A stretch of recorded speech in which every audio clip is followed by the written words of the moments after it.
बैठक के उद्घाटन कार्यक्रम में मंच पर उपस्थित प्रदेश के मुख्य सचिव श्री दुर्गा शंकर मिश्र जी, प्रदेश के अवस्थापना एवं औद्योगिक विकास के आयुक्त श्री मनोज कुमार सिंह जी, फिक्की के प्रेसिडेंट श्री शुक्रकांत पांडा जी, महासचिव Shailesh Pathak ji, senior vice president Shri Anish Shah ji, FICCI UP chapter के अध्यक्ष श्री मनोज गुप्ता जी, देश भर से आए हुए फिक्की के नेशनल इंस्टीट्यूट के सभी पदाधिकारी और सदस्यगण और उपस्थित भाइयों बहनों, 38 वर्षों के बाद फिक्की अपने नेशनल इंस्टीट्यूट को लेकर के उत्तर प्रदेश की राजधानी लखनऊ में आया है। मैं इस अवसर पर उत्तर प्रदेश सरकार और उत्तर प्रदेश की 25 करोड़ जनता की ओर से आप सबका हृदय से अभिनंदन करता हूं, स्वागत करता हूं। मेरे लिए यह क्षण अत्यंत महत्वपूर्ण क्षण है,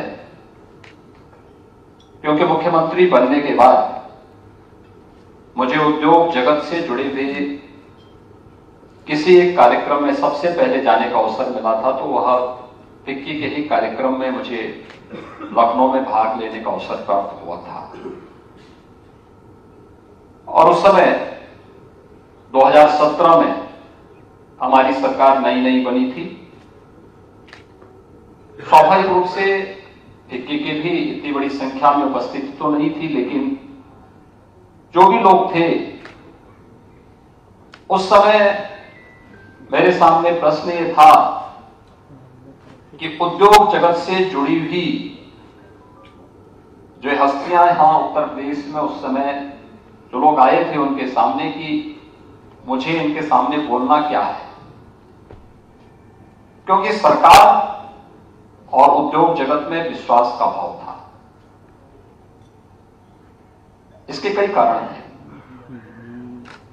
एक, उस समय की पूर्व की सरकारों की राजनीतिक इच्छा शक्ति का अभाव जो उत्तर प्रदेश को निरंतर पीछे धकेल रहा था। नौकरशाही के बैरियर जो उत्तर प्रदेश के विकास में वह पहिया बनने की बजाय वह बैरियर बनकर के खड़े हो जाते थे। संगठित अपराध जो उत्तर प्रदेश को एक भय प्रदेश बनाने के लिए पर्याप्त था, और किसी भी स्तर पर कोई न सुनवाई होना। नए उद्योग की बात तो दूर थी, जो मौजूदा थे वे भी पलायन करने के लिए उतावले दिखाई देते थे। इंडस्ट्री बंद हो रही थी, एक एक करके लोग बाहर का रास्ता निकाल रहे थे, जाने का रास्ता तलाश रहे थे। उन स्थितियों में मैं कार्यक्रम में तो गया था, उस समय के मुख्य सचिव और उस समय के आईटीसी मेरे साथ में थे, और उस समय मैंने उनसे पूछा, मैंने कहा कि हमें बोलना क्या चाहिए। उन्होंने कहा साहब सब ऐसा होता है, मुख्यमंत्री आते हैं आश्वासन देके चले जाते हैं, जो होना होगा तो होता ही रहता है। तो मैंने कहा भी ये सब मुझसे नहीं होगा, मैं जो बोलूंगा वही करूंगा और जो करूंगा वही बोलूंगा। और भाइयों बहनों, मैं आप सबको आज जब 6 वर्ष के बाद हम सब यहां पर मिल रहे हैं, जिसमें कि आपके लिए एक ऐतिहासिक अवसर है कि फिक्की अपनी नेशनल सिक्योरिटी के साथ 38 वर्षों के बाद लखनऊ वापस आई है। इस अवसर पर उत्तर प्रदेश एक बड़ी उपलब्धियों के साथ आपके सामने है। यानी 38 वर्ष लगभग 2 पीढ़ी का कार्यकाल होता है। 38 वर्ष पहले आप में से मुझे लगता है कि उस नेशनल सिक्योरिटी में बहुत कम लोग रहे होंगे जो उस कार्यक्रम में उस समय भागीदार बने होंगे। नई पीढ़ी उस समय दस्तक दे रही होगी। अब वह पीढ़ी अपने उतराव की ओर होगी, वह भी अपनी नई पीढ़ी को प्रशिक्षित कर रही होगी आगे बढ़ने के लिए। लेकिन उत्तर प्रदेश ने 1985-86 से लेकर के बीच के कालखंड में, जिसे घोर अंधकार का युग कह सकते हैं उत्तर प्रदेश के विकास की दृष्टि से, जिसने उत्तर प्रदेश को एक बीमारू राज्य के रूप में बदल दिया था। उत्तर प्रदेश के बारे में देश और दुनिया की धारणाएं बहुत भिन्न हो गई थी। यहां के युवाओं के सामने, यहां के उद्यमियों के सामने और यहां के नागरिकों के सामने एक पहचान का संकट खड़ा हुआ था। मुझे आप सबको बताते हुए प्रसन्नता है कि आदरणीय प्रधानमंत्री श्री नरेंद्र मोदी जी के मार्गदर्शन में, उनके नेतृत्व में आज उत्तर प्रदेश अपनी इन सभी अंधकार के युग से उभर करके, बीमारू राज्य से उभर करके एक विकसित राज्य की ओर अग्रसर हो चुका है। आज मैं कह सकता हूं कि अब उत्तर प्रदेश देश की छठी नहीं बल्कि बहुत शीघ्र दूसरी बड़ी अर्थव्यवस्था के रूप में देश के सामने होगा और आने वाले 5 वर्ष हम सबके लिए बहुत महत्वपूर्ण होंगे। जो संकेत आप देख रहे होंगे, ये संकेत इस बात को बता सकते हैं कि उत्तर प्रदेश आने वाले समय में देश की अग्रणी अर्थव्यवस्था बनेगा और देश के ग्रोथ इंजन के रूप में अपनी भूमिका का निर्वहन करेगा। इसमें आप सबका सकारात्मक योगदान हम सबके लिए अत्यंत महत्वपूर्ण होगा। इन सभी कार्यक्रमों को आगे बढ़ाने के लिए हमारे सामने चैलेंज थे। राजनीतिक इच्छा शक्ति, उसके लिए किसी को कहने की आवश्यकता नहीं थी। एक मुख्यमंत्री को किसी के सामने हाथ फैलाने की आवश्यकता नहीं होती। स्वयं निर्णय लेने की सामर्थ्य विकसित करनी पड़ेगी। उत्तर प्रदेश ने उस दिशा में कदम बढ़ाए। रिफॉर्म करने में उद्योग जगत की उन बैरियर्स को हटाने के लिए जितने रिफॉर्म हो सकते थे, हमने खुले दिलो दिमाग से उस कार्यक्रम को संपन्न किया। Uttar Pradesh ease of doing business में 14वें स्थान से आज नंबर 2 स्थान पर आने में सफलता प्राप्त की है और इसमें भी तमाम नए रिफॉर्म इस सब के बावजूद जो उत्तर प्रदेश के अंदर हुए हैं, हम उसको लेकर के तेजी के साथ आगे बढ़ रहे हैं। इसमें भी किसी प्रकार की कोई समस्या नहीं। उत्तर प्रदेश में यानी किसी भी देश के अंदर किसी भी स्तर पर निवेश के लिए जो प्राथमिक आवश्यकताएं हैं, सबसे पहली आवश्यकता होती है सुरक्षा की। उत्तर प्रदेश के अंदर ऑर्गेनाइज्ड क्राइम आज एकदम 0 पर है। यहां कोई अपराध अब नहीं हो सकता, कोई यहां किसी का फिरौती के लिए अपहरण नहीं कर सकता। कोई गुंडा जाकर के किसी इंडस्ट्री में जाकर के वह या उसका गुर्गा जाकर के किसी उद्यमी को या वहां उनके किसी कार्मिक को धमकी नहीं दे सकता। जबरन कोई उद्योग को बंद नहीं कर सकता। किसी भी प्रकार की उद्योग जगत की उन अड़चनों को, चाहे वह माफियाओं से जुड़े हुए मामले रहे हों, पेशेवर गुंडों और राजनीतिक संरक्षण में पलने वाले गुंडों का मामला हो, इन सब से मुक्त होकर के उत्तर प्रदेश आगे बढ़ चुका है। ईज ऑफ डूइंग बिजनेस की जो नई रैंकिंग है उसमें उत्तर प्रदेश के स्थान को आप अनुभव कर सकते हैं।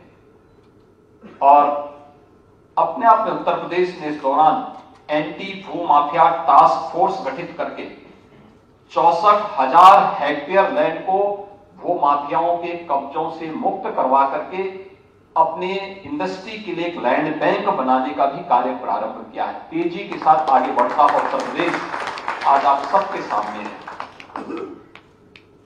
हर एक क्षेत्र में आज आप देख रहे होंगे उत्तर प्रदेश ने एक नए विश्वास के साथ उत्तर प्रदेश आगे बढ़ा है। बैंक मैं जब आया था तब उत्तर प्रदेश की 42-43 CD रेशियो था बैंक्स का। जितने बैंकर्स थे, जब मैं उनके साथ स्टेट लेवल बैंकर्स कमेटी की बैठक करता था, मैं अक्सर देखता था।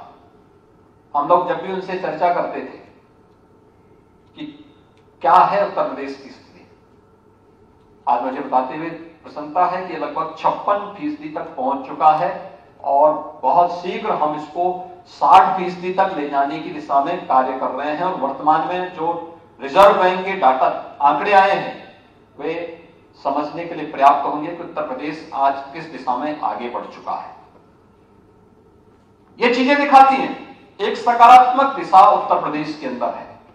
इंडस्ट्री के लिए एक अनुकूल अवसर है। इंफ्रास्ट्रक्चर के लिए किसी भी राज्य ने इस सदी की इन 6 वर्षों में इस सदी की सबसे बड़ी महामारी का सामना करते हुए भी आज मैं कह सकता हूं कि उत्तर प्रदेश एक रेवेन्यू सरप्लस स्टेट है। 25 करोड़ की आबादी है हमारी, हमें हाथ फैलाने की नौबत नहीं आती है। उत्तर प्रदेश तेजी के साथ आगे बढ़ रहा है।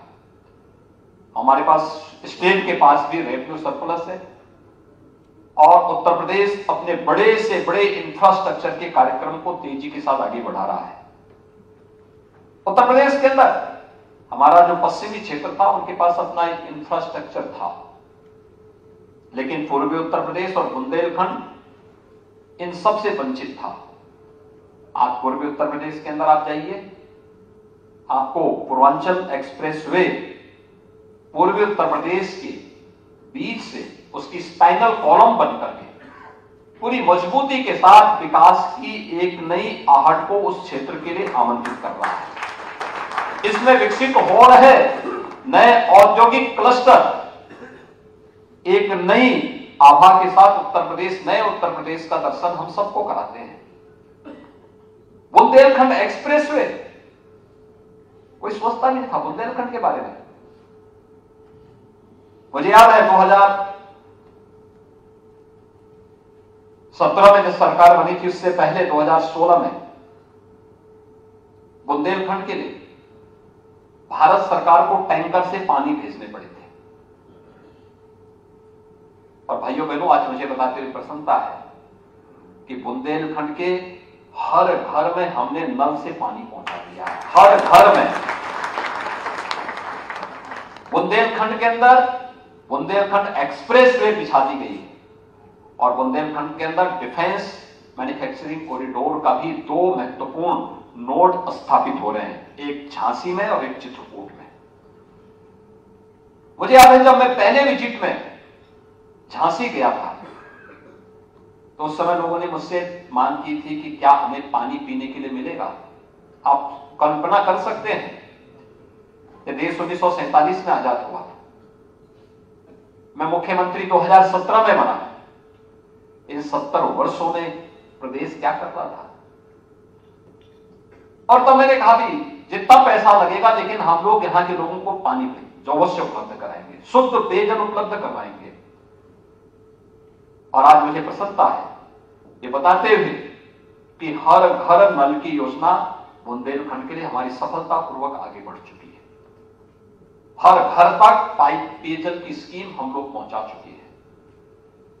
सिंचाई की योजनाओं को प्रभावी ढंग से वहां लागू कर दिया गया है। और उस समय मैंने घोषणा की थी कि जल जीवन मिशन को भी हम यहां आगे बढ़ाएंगे और बुंदेलखंड एक्सप्रेसवे का निर्माण भी करेंगे। बुंदेलखंड एक्सप्रेसवे के लिए जब मैं चित्रकूट में गया तो मैंने वहां के उद्यमी और व्यापारियों की एक बैठक की। ऐसे ही मैं रात्रि को वहां रुका था, एक 2 कमरे का गेस्ट हाउस था वहां पे, तो प्रशासन को संकोच हो रहा था।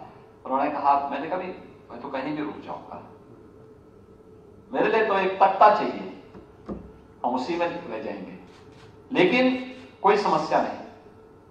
मैं रात्रि को रुका, मैंने रात्रि को ही बुलाया लोगों को और मैंने उनसे पूछा, मैंने कभी आखिर ये चित्रकूट विकास क्यों नहीं कर रहा है। आज से हजारों वर्ष पहले भगवान राम यहां आए होंगे और यहां पे देश और दुनिया आना चाहता है, विकास क्यों नहीं हो रहा है। तो बंद कमरे में थे हम लोग। उन्होंने कहा, देखिए बंद कमरे में हम बोल दे रहे हैं, यहां कुछ डकैत हैं जो अपहरण करते हैं और हम लोग भी किसी प्रकार से अपनी पूंजी बचा करके रखते हैं, इसलिए अपना विस्तार भी नहीं करते। तो मैंने कहा अगर डकैतों का सफाया हो जाएगा तो क्या है निवेश होगा? लोगों ने कहा उससे होगा। मैंने कहा मैं अगली बार तभी आऊंगा जब डकैतों का पूरा सफाया करके आऊंगा, और घबराइए मत। और आज मुझे बताते हुए प्रसन्नता है, मैं अगली विजिट में जब गया 6 महीने के बाद, तब तक वहां से सभी डकैतों का सफाया हो चुका था। आज वहां पे चित्रकूट में या बुंदेलखंड में कोई डकैत नहीं है, कोई डकैती नहीं पड़ती, कोई अपहरण नहीं कर सकता, कोई इसके बारे में सोच भी नहीं सकता है। आज वहां निवेश हो रहा है, अच्छे अच्छे उद्योग बना रहे हैं, बुंदेलखंड एक्सप्रेसवे से जुड़ चुका है, वहां पर एयरपोर्ट का निर्माण अंतिम चरणों में चल रहा है, बहुत शीघ्र हम एयर कनेक्टिविटी वहां देने जा रहे हैं। आज वहां पर बहुत स्पष्ट नजर आता है बुंदेलखंड में चित्रकूट एक बेहतरीन टूरिस्ट डेस्टिनेशन के रूप में विकसित हो सकता है। यह आज वहां बहुत अच्छे ढंग से देखने को मिलता है। ऐसी स्थिति अन्य जगहों की थी। नोएडा तो आप सबसे जुड़ा हुआ है, आप में से ज्यादातर लोगों ने निवेश किया है किसी न किसी रूप में। नोएडा में आप लोग रहते हैं, लेकिन नौकरशाही कितनी चालाक थी, पॉलिटिकल लीडरशिप जान न पाए, इसलिए कह देते थे कि मुख्यमंत्री के लिए अभिशाप है नोएडा जाना, और मुख्यमंत्री इसलिए वहां जाएंगे ही नहीं, और नहीं जाते थे, और नोएडा को एक लूट का अड्डा बना दिया था।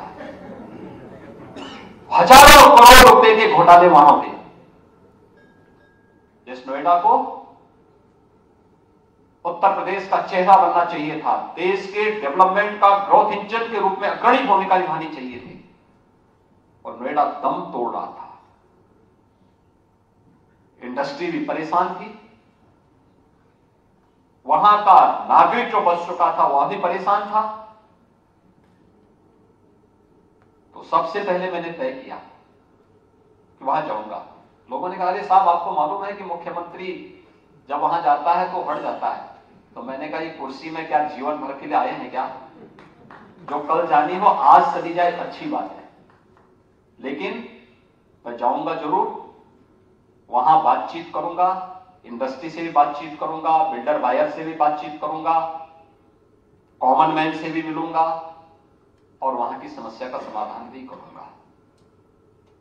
आज भाइयों बहनों, नोएडा, ग्रेटर नोएडा में आप जाइए, आपको दिल्ली और वहां का अंतर बहुत स्पष्ट दिखाई देगा, इंफ्रास्ट्रक्चर में अंतर दिखाई देगा। देखिए टीम तो वही है, नौकरशाही जो पहले थी वही नौकरशाही वहां काम कर रही है आज भी, लेकिन लीडरशिप चेंज होने का कितना अंतर आता है नोएडा, ग्रेटर नोएडा में भी, और एनसीआर में भी आपको दिखाई देता होगा। मैं गया वहां पर, हमारे एक और जिले के लिए कहा जाता था, बिजनौर के लिए, कि मुख्यमंत्री रात्रि को वहां नहीं रुकेंगे। मैं असमंजस में था कि भाई क्या यूपी के सभी जिले क्या ऐसे हैं कि मुख्यमंत्री के लिए अभिशाप बने हुए हैं? तो मैंने कहा मैं वहां जरूर जाऊंगा बिजनौर में, और रात्रि भी रुकूंगा। प्रशासन ने कहा साहब यहाँ गेस्ट हाउस बहुत खराब स्थिति में है। मैंने कहा खराब स्थिति में है तो क्या कोई तो रुकता होगा वहां? अगर मंत्री रुक सकता है, विधायक रुक सकता है, सांसद रुक सकता है, तो मैं उससे अतिरिक्त तो थोड़े हूं, मैं वहीं रुकूंगा। यही ये बोला जाता था। तो मैंने कहा मेरे लिए तो क्या भूत हो चाहे देव हो, सब एक हैं, और मैंने कहा मैं भी रात्रि में अगर आता है जरूर संवाद करना चाहूंगा उनसे। और मैं गया रात्रि को रुका। मैं सर्किट हाउस में क्यों इसलिए गया था कि रात्रि को मैं सर्किट हाउस में ही रुकूंगा। मैं 10 बजे तक 11 बजे तक देखता रहा खुद आएगा तब आएगा, लेकिन आया नहीं। उसके बाद मुझे नींद आई, सुबह 4 बजे मेरी नींद खुली, बहुत अच्छा सुहावना मौसम था। मैं सर्किट हाउस खोला, बाहर निकला, अंधेरा था, बाहर की स्ट्रीट लाइट चल रही थी, सुरक्षा वाले अलर्ट मोड पर थे, लेकिन मैं निकला, 1-2 राउंड लगा करके फिर मैं अंदर आया। यानी कैसी कैसी बातें लोग कहते थे उत्तर प्रदेश के बारे में, और किस प्रकार से व्यवस्था को बाधित करके लोगों ने उत्तर प्रदेश के विकास में बाधाएं पैदा की थी। आज तो उत्तर प्रदेश विकास की दौड़ में तेजी के साथ दौड़ रहा है। और हर एक क्षेत्र में, यानी उद्योग यहां लग रहे हैं। ग्लोबल इन्वेस्टर समिट आपके सामने एक उदाहरण है। आप में से हर व्यक्ति का विश्वास था, ग्लोबल इन्वेस्टर समिट में सहभागिता की, परिणाम रहा उत्तर प्रदेश को 36 लाख करोड़ रुपए के निवेश के प्रस्ताव प्राप्त हुए। ये उद्योग जगत का उत्तर प्रदेश के प्रति विश्वास का एक प्रतीक है। डबल इंजन की सरकार के प्रति आम जनमानस का, कि सरकार की स्थिरता, सरकार का स्थायित्व उद्योग को प्रोत्साहित करेगा। और इंडस्ट्री हमारे लिए इसलिए आवश्यक है क्योंकि उत्तर प्रदेश देश की आबादी का सबसे बड़ा राज्य ही नहीं है, सबसे बड़ा उपभोक्ता बाजार ही नहीं है, बल्कि भारत का सबसे युवा प्रदेश भी है। हमारी 56% आबादी ऐसी है जो कामकाजी है। इस कामकाजी युवा के लिए कार्य की आवश्यकता है, रोजगार की आवश्यकता है, नौकरी की आवश्यकता है। और ये केवल सरकारी नौकरी से नहीं होगा, अच्छी इंडस्ट्री यहां लगेगी, इंडस्ट्री के अनुकूल माहौल हम देंगे तो स्वाभाविक रूप से यहां के युवाओं का प्लेसमेंट वहां होगा, उनको नौकरी मिलेगी, रोजगार के अवसर होंगे और उनको भी यहां पर रोजगार के सृजन में मदद करने में वो लोग भी न केवल आगे बढ़ेंगे बल्कि उसके माध्यम से वे भी रोजगार के सृजन में मददगार बन सकते हैं। तो स्वाभाविक रूप से सुरक्षा का बेहतर माहौल होना, ईज ऑफ डूइंग बिजनेस के साथ साथ उत्तर प्रदेश में इंफ्रास्ट्रक्चर भी आपको आज world class infrastructure Uttar Pradesh के अंदर आज के दिन पे आपको मिलेगा। और इंफ्रास्ट्रक्चर के साथ साथ इंडस्ट्री के लिए जो सबसे बड़ी आवश्यकता है वह है एमएसएमई का सबसे अच्छा बेस, सबसे अच्छा क्लस्टर। एक बड़ा उद्योग आता है, उसके साथ एमएसएमई के अन्य उद्यम स्थापित होने में समय लगते हैं और फिर एक मार्केट चेन बनने में थोड़ा समय लगता है। लेकिन उत्तर प्रदेश में सब पहले से मौजूद है। प्रधानमंत्री जी ने उत्तर प्रदेश को डिफेंस कॉरिडोर के एक नए हब के रूप में विकसित करने के पीछे की जो मंशा है, याद करिए देश के 2 वे राज्य लिए गए जहां पर एमएसएमई का सबसे अच्छा बेस है, एक उत्तर प्रदेश और दूसरा तमिलनाडु। उत्तर प्रदेश ने अपनी एमएसएमई को, जो एक प्रकार से 2017 के पहले मृतप्राय सा हो गया था, उसको प्रोत्साहित करने के लिए भी अनेक कार्यक्रम बनाए। आपने देखा होगा, हमने उसकी मैपिंग की, हमने उसको नई डिजाइन के साथ, मार्केटिंग के साथ, पैकेजिंग के साथ जोड़ने की कार्रवाई की और फिर 1 डिस्ट्रिक्ट 1 प्रोडक्ट के रूप में उसकी एक ब्रांड की। आज आप देख रहे होंगे उत्तर प्रदेश के द्वारा प्रारंभ की गई 1 डिस्ट्रिक्ट 1 प्रोडक्ट की योजना आज भारत सरकार की योजना बन गई है। पूरे देश के अंदर लोकप्रिय योजनाओं में से एक है। इस योजना ने उत्तर प्रदेश को मैन्युफैक्चरिंग के एक हब के रूप में स्थापित करते हुए एक्सपोर्ट हब के रूप में भी बदलने में मदद की है। लगभग 2 लाख करोड़ रुपए का एक्सपोर्ट वर्तमान में उत्तर प्रदेश कर रहा है। ऐसे ही अन्य परंपरागत हस्तशिल्पी और कारीगरों को प्रोत्साहित करने के लिए सन 2019 में हम लोगों ने विश्वकर्मा श्रम सम्मान की योजना प्रारंभ की थी। विश्वकर्मा श्रम सम्मान परंपरागत जो हमारे हस्तशिल्पी थे, कारीगर थे, जो कार्य करते थे स्थानीय स्तर पर, ये सभी उसको प्रोत्साहन देने के लिए राज्य सरकार ने जो कार्यक्रम आगे बढ़ाए थे, आज उसका परिणाम क्या है? लगभग 1 लाख हस्तशिल्पी और कारीगरों की ट्रेनिंग, उन्हें बैंक से जोड़ना और उन्हें टूल किट उपलब्ध कराने की कार्रवाई हम लोगों ने अब तक संपन्न की है। और मुझे प्रसन्नता है कि यूनियन बजट ने भी इस वर्ष विश्वकर्मा योजना प्रारंभ की है और विश्वकर्मा योजना के अंतर्गत उन्हीं श्रेणियों को आगे प्रोत्साहित करने के लिए जो राष्ट्रपिता महात्मा गांधी के ग्राम स्वराज की परिकल्पना को साकार करता है। हम लोग आज भी इस बात को महसूस करते हैं और मैं आप सबसे कहना चाहूंगा, मैं गांव में जाता हूं या शहर में जाता हूं मुझे वहां पर बड़ी संख्या में युवा दिखाई देते हैं। क्या हम मैन्युफैक्चरिंग हब के रूप में अपने गांवों को अलग अलग कार्यों की दृष्टि से क्या उन्हें प्रशिक्षित नहीं कर सकते? कर सकते हैं। ये कार्य हमारे गांव भी कर सकते हैं। एमएसएमई की दृष्टि से इनकी बड़ी भूमिका हो सकती है, बड़ा रोल हो सकता है। उनकी ट्रेनिंग, उसको मार्केट से के साथ जोड़ देना, मार्केट लिंक उसका हो जाएगा तो उसको ही पता होगा कि उसको क्या करना है, कैसे करना है। इन चीजों को आगे बढ़ाने में हम बड़ी मदद कर सकते हैं और वह एक अवसर है हमारे सामने।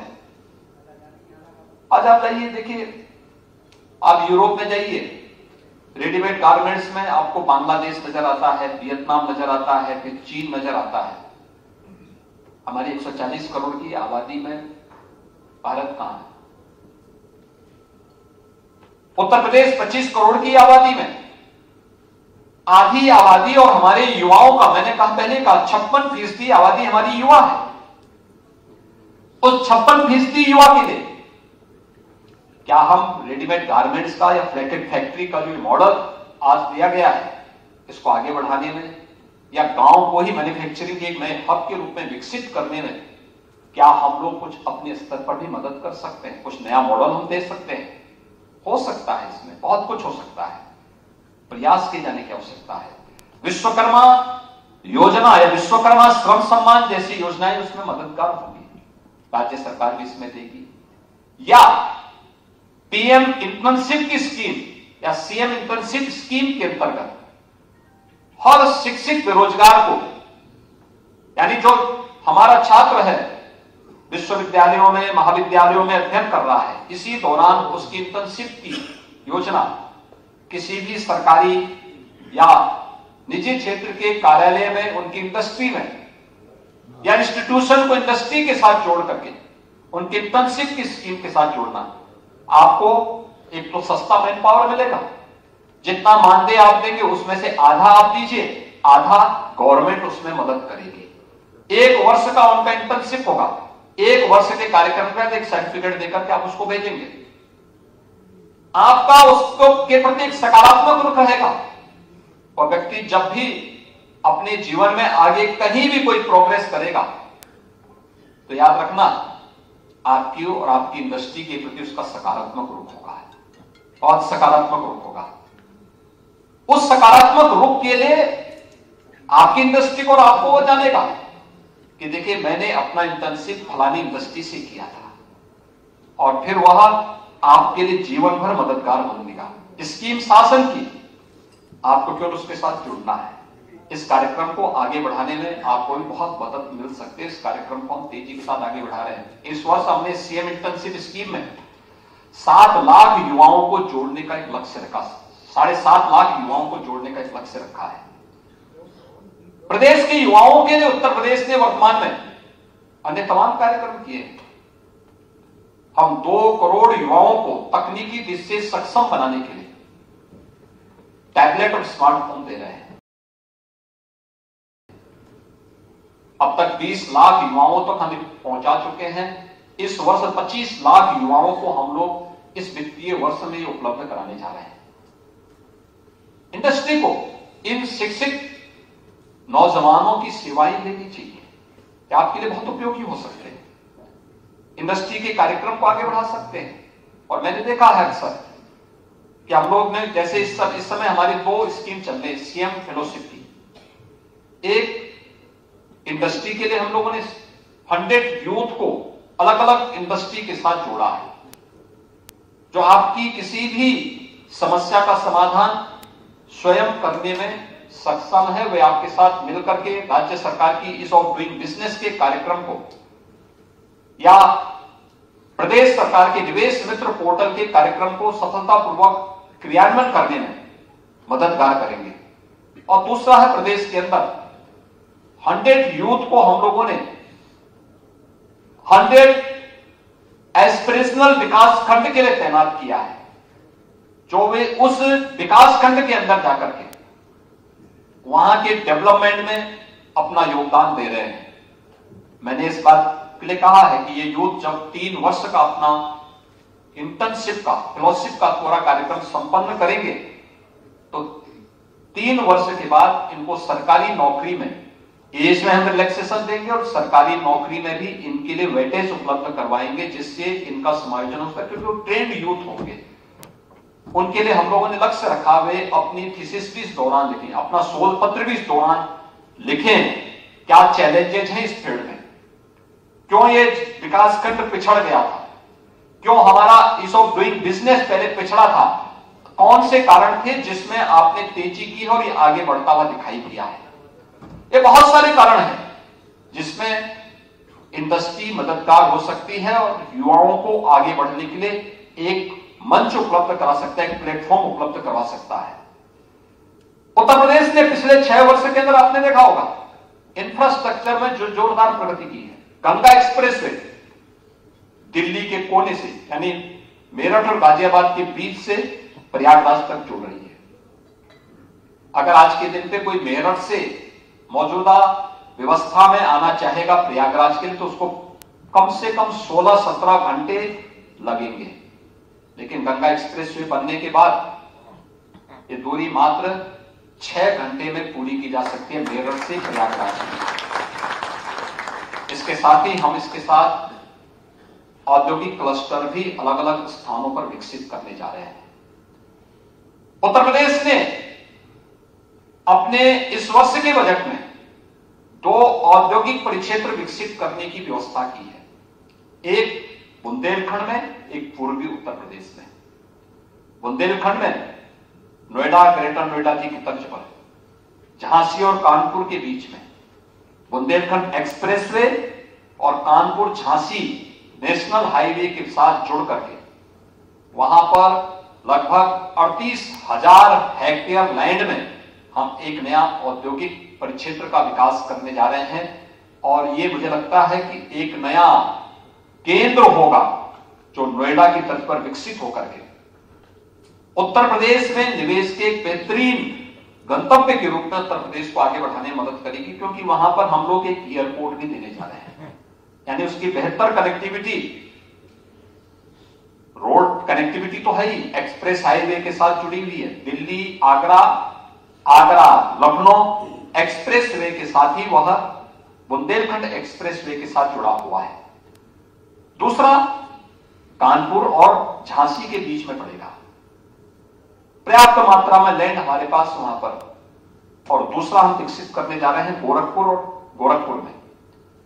इन दोनों पर युद्ध स्तर पर हमारा कार्य आगे बढ़ चुका है। प्रदेश के अंदर एयर कनेक्टिविटी आपने देखी होगी, 2017 में हमारे 2 एयरपोर्ट ही पूरी तरह क्रियाशील थे, लखनऊ और वाराणसी। गोरखपुर आंशिक रूप से था, कभी सप्ताह में एक फ्लाइट आ जाती थी और कभी बंद हो जाती थी। आज गोरखपुर से 14 फ्लाइट चल रही है, ऐसे ही प्रयागराज से भी चल रही है। 9 एयरपोर्ट इस समय वर्तमान में उत्तर प्रदेश के अंदर पूरी तरह क्रियाशील हो चुके हैं। 12 एयरपोर्ट पे वर्तमान में कार्य चल रहा है। 12 में से 5 एयरपोर्ट ऐसे हैं जिनके साथ एयरपोर्ट अथॉरिटी ने एमओयू कर लिया है, जिसमें हमने उनको इस एयरपोर्ट बनाकर के सौंप दिए हैं और हम कह रहे हैं कि आप इसमें वायु सेवा प्रारंभ करिए। वे बहुत शीघ्र प्रारंभ होने जा रहे हैं। शेष अन्य एयरपोर्ट को हम बहुत शीघ्र बना करके वहां पे भी एयर कनेक्टिविटी के साथ उसको जोड़ने की कार्रवाई कर रहे हैं। 3 इंटरनेशनल एयरपोर्ट वर्तमान में हमारे क्रियाशील हैं और इस वर्ष के अंत तक, इस वित्तीय वर्ष के अंत तक, यानी अयोध्या एयरपोर्ट तो इस अगले 3 महीने के अंदर हम उसको क्रियाशील कर देंगे। जेवर एयरपोर्ट इस वित्तीय वर्ष के अंत तक उसे भी हम क्रियाशील कर देंगे। यानी 5 इंटरनेशनल एयरपोर्ट के साथ उत्तर प्रदेश देश के अग्रणी राज्यों में होगा। ये एक नई उत्तर प्रदेश की प्रगति। इनलैंड वाटरवे वाराणसी से हल्दिया के बीच में हमने सुविधा दे दी है और बहुत शीघ्र उत्तर प्रदेश अपना इनलैंड वाटरवे अथॉरिटी का गठन करने जा रहा है। इनलैंड वाटरवे अथॉरिटी के गठन के साथ पूर्वी बंदरगाह से उत्तर प्रदेश की कनेक्टिविटी को हम आगे बढ़ाने में हमें और मदद मिल सकती है, इसको हम आगे बढ़ाएंगे। आज के इस अवसर पर जब फिक्की अपना यहां पर नेशनल एग्जीक्यूटिव कर रहा है, मैं आप इंडस्ट्री से जुड़े हुए आप सभी मित्रों से इस बारे में कहूंगा कि उत्तर प्रदेश इंडस्ट्री के लिए एक बेहतरीन गंतव्य को आगे बढ़ाने में मदद करेगा। न केवल औद्योगिक दृष्टि से बल्कि टूरिज्म में भी पिछले 6 वर्षों में अपने उत्तर प्रदेश की छलांग को देखा होगा। 30 करोड़ पर्यटक और श्रद्धालु एक वर्ष में उत्तर प्रदेश में आए हैं। और मान कर सकते हैं उत्तर प्रदेश की आबादी 25 करोड़ है, लेकिन श्रद्धालु यहां एक वर्ष में 30 करोड़ आए हैं। 10 वर्ष 30 करोड़ आए हैं। और अभी जनवरी में जब अयोध्या में श्री राम जन्मभूमि में भगवान राम का भव्य मंदिर बनकर के तैयार होगा, प्रभु राम अपने 500 वर्षों के बाद अपने मंदिर में विराजमान होंगे, उत्तर प्रदेश के अंदर और अयोध्या में श्रद्धालु और टूरिस्ट के फुटफॉल की आप अनुमान कर सकते हैं क्या स्थिति रहेगी। अकेले वाराणसी में काशी विश्वनाथ धाम बनने के बाद 10 करोड़ टूरिस्ट वाराणसी आया है। अयोध्या में इससे कम श्रद्धालुओं की उम्मीद मत करिए, ये संख्या बढ़ेगी और उत्तर प्रदेश उसके लिए अपने आप को तैयार कर रहा है। आज उत्तर प्रदेश में हर कार्य बहुत सकारात्मक रूप से आगे बढ़ सकता है, बढ़ रहा है। और मैं आज के इस अवसर पर आप सबको इस बात के लिए आश्वस्त करता हूं कि आप अपने इस नेशनल एग्जीक्यूटिव में उन सभी मुद्दों को भी देखें। इंडस्ट्री से जुड़ी हुई समस्या का समाधान करने के लिए हमारे मुख्य सचिव और आईटीसी की जो टीम है, ये बहुत सकारात्मक रूप से, बहुत पॉजिटिव तरीके से इंडस्ट्री से जुड़ी हुई हर समस्या का समाधान करने में सक्षम है और करेगी। पूरी टीम उत्तर प्रदेश की आज के दिन पर आपके साथ में है। लेकिन समाज से जुड़ी हुई उस समस्या के बारे में भी हम जरूर देखें। समाज से जुड़ी हुई समस्या जहां पर हमने व्यापक रिफॉर्म किए हैं, हर उस अड़चन को जो इंडस्ट्री के मार्ग में बाधक थी, इंडस्ट्री को फलने फूलने में बाधक थी, हमने उसको रिफॉर्म के माध्यम से बाहर करने में कहीं कोई कोर कसर नहीं छोड़ी है। अब मैं इंडस्ट्री से भी इस बारे में अपील करूंगा, हम यूथ के बारे में सोचें, अधिक से अधिक यूथ को इंडस्ट्री में समायोजित करने के साथ सोचें, उनकी ट्रेनिंग, उनकी इंटर्नशिप की स्कीम, इंस्टीट्यूशन को इंडस्ट्री के साथ जोड़ने के कार्यक्रम को, पीएम इंटर्नशिप स्कीम या सीएम इंटर्नशिप स्कीम को उसके साथ जोड़ने की कार्रवाई, कैसे हम इस कार्यक्रम को आगे बढ़ा सकते हैं या अन्य और किस दिशा में हमें प्रयास करने हैं, जिससे आने वाले समय में उत्तर प्रदेश आदरणीय प्रधानमंत्री जी की मंशा के अनुरूप देश के डेवलपमेंट का एक ग्रोथ इंजन के रूप में अपनी भूमिका का निर्वहन करने में मदद कर सके। उत्तर प्रदेश की हमारी टीम इसके लिए पूरी तरह तैयार है और मैं इंडस्ट्री से जुड़े हुए आप सभी महानुभावों से भी चाहूंगा कि आप उत्तर प्रदेश की इस टीम के साथ मिलकर के इसे और आगे बढ़ाने में योगदान दे सकेंगे तो हमें प्रसन्नता होगी। मैं एक बार फिर से 38 वर्ष के बाद आपका नेशनल एग्जीक्यूटिव उत्तर प्रदेश में हो रहा है, इसके लिए आप लोगों ने उत्तर प्रदेश को चुना है। मैं इसके लिए पांडा जी का और उनकी पूरी टीम का हृदय से धन्यवाद करता हूं और आप सबको एक बार फिर से हृदय से बधाई देता हूं, फिक्की के प्रति अपनी शुभकामनाएं देता हूं। धन्यवाद। जय Hind. Standing ovation for the Honorable Chief Minister.